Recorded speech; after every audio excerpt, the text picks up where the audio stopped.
নমস্কার বন্ধুরা, তিয়াশাস রেসিপিতে সকলকে স্বাগত জানাই। আজ আমি মোচা দিয়ে এক নতুন ধরনের নিরামিষ রেসিপি বানিয়ে দেখাবো। গরম ভাতের প্রথম পাতে স্টার্টার হিসাবে এটা ব্যবহার করতে পারেন। এছাড়াও ডাল ভাতের সঙ্গে এটা খেতে দুর্দান্ত লাগে। যে কোনো নিরামিষ দিনে খুবই কম সময়ের মধ্যে রেসিপিটা আপনারা বানিয়ে নিতে পারবেন। এটা খেতে অসম্ভব টেস্টি হয়, আর একবার যদি বানিয়ে কাউকে খাওয়ান তাহলে সে বারবার খেতে চাইবে। আসুন তাহলে আর দেরি না করে রেসিপিতে যাওয়া যাক। এখানে আমি একটা মোচা নিয়েছি, দেখুন মোচার উপরের খোসাগুলো যতদূর সম্ভব হয়েছে ছাড়িয়ে নিয়েছি, আর যে ভিতরে ফুলগুলো ছিল সেগুলো আলাদা করে রেখে দিয়েছি। এবার মোচার এই পিছনের অংশটাকে আমি এভাবে ভেঙে ফেলে দিয়েছি। এবার একটা নাইফের সাহায্যে মোচার ডগের অংশটা একটু কেটে ফেলে দিচ্ছি। তারপর মোচাটাকে এইভাবে রিং আকারে কেটে নিচ্ছি। যতদূর সম্ভব হয় এভাবে রিংয়ের আকারে মোচাটাকে কেটে নিতে হবে। দেখুন মোচার পিসগুলোকে ঠিক এরকম করে কেটে নিতে হবে। খুব মোটাও হবে না, আবার খুব পাতলাও হবে না, একটু মাঝারি সাইজ করে রিংগুলো কেটে নিতে হবে।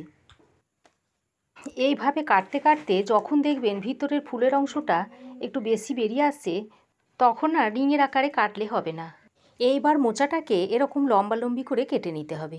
এতে করে মোচার পকোড়াগুলো দু রকম শেপে তৈরি হয়ে যাবে। এবার এগুলোকে লম্বালম্বিভাবে ধরে পাতলা পাতলা করে একটু কেটে নেব। এইভাবে পাতলা করে কেটে নেব।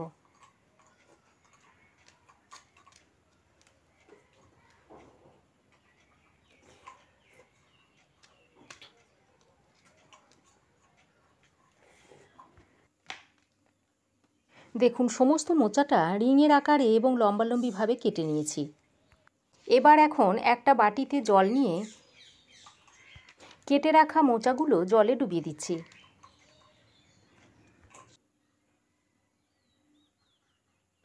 এবার মোচার পকোড়াগুলো বানানোর জন্য একটা বড় বাটির মধ্যে একটা ব্যাটার তৈরি করে নিচ্ছি।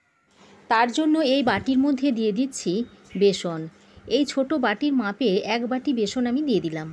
সঙ্গে দিয়ে দিচ্ছি 1 টেবিল চামচ চালের গুঁড়ো, দিয়ে দিচ্ছি অল্প একটু হলুদ গুঁড়ো, জিরে গুঁড়ো দিয়ে দিচ্ছি 1/2 চামচ, গোলমরিচের গুঁড়ো দিচ্ছি 1/4 চামচ, ছোট চামচের 1 চামচ দিয়ে দিচ্ছি কালো জিরে, সামান্য একটু দিয়ে দিচ্ছি চাট মশলা, আদা ও কাঁচা লঙ্কা বাটা দিয়ে দিচ্ছি 1 চা চামচ।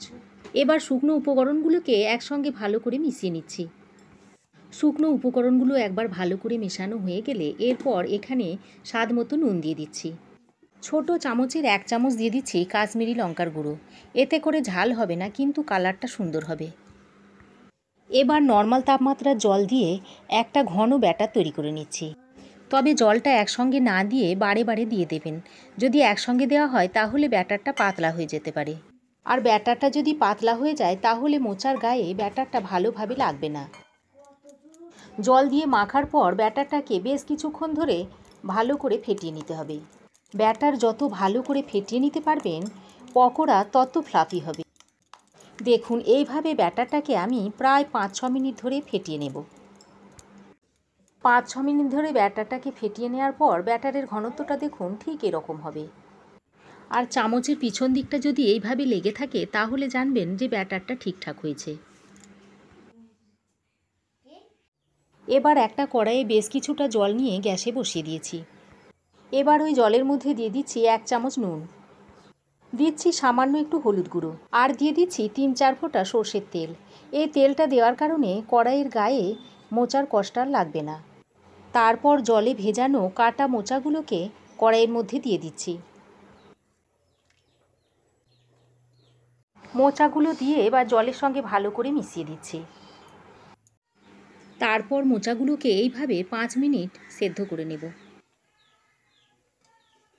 মোচাগুলোকে 5 মিনিট সেদ্ধ করার পর দেখুন খুব ভালোভাবে সেদ্ধ হয়ে গেছে। এখন একটা স্ট্রেনারের সাহায্যে ভালোভাবে ছেঁকে মোচাগুলোকে তুলে নিচ্ছি।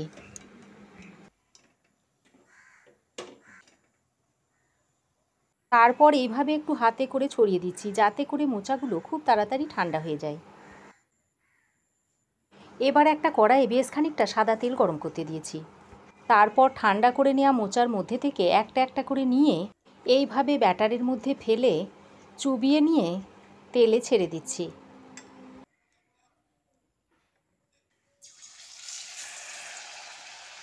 এভাবে তেলের মধ্যে যে কটা ধরে সেই কটা দিয়ে দিচ্ছি।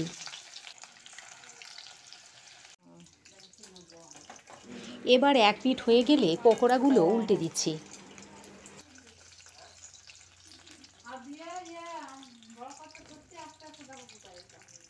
এইভাবে বারবার উল্টে পাল্টে পকোড়াগুলো লালচে করে ভেজে নিতে হবে।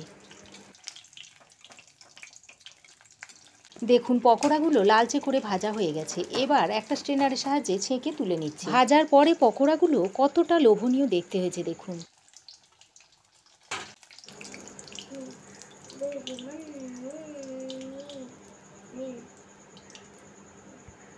বাকি পকোড়াগুলো সব আমি ওই একইভাবে ভেজে তুলে নেব। সব পকোড়াগুলো ভেজে তুলে নেওয়ার পর আমি একটা প্লেটে আপনাদের সার্ভ করে দেখাচ্ছি। আমি পকোড়াগুলোকে বিট নুন দিয়ে সার্ভ করে দিয়েছি। আপনাদের ইচ্ছা মতো আপনারা সস কিংবা যে কোনো কিছু দিয়ে সার্ভ করতে পারেন। তো বন্ধুরা, আমার এই আজকের নিরামিষ মোচার পকোড়া আপনাদের কেমন লেগেছে অবশ্যই কমেন্ট করে জানাবেন। ভালো লাগলে একটা লাইক ও শেয়ার করবেন। পাশে থাকা বেল আইকনটা অবশ্যই প্রেস করবেন।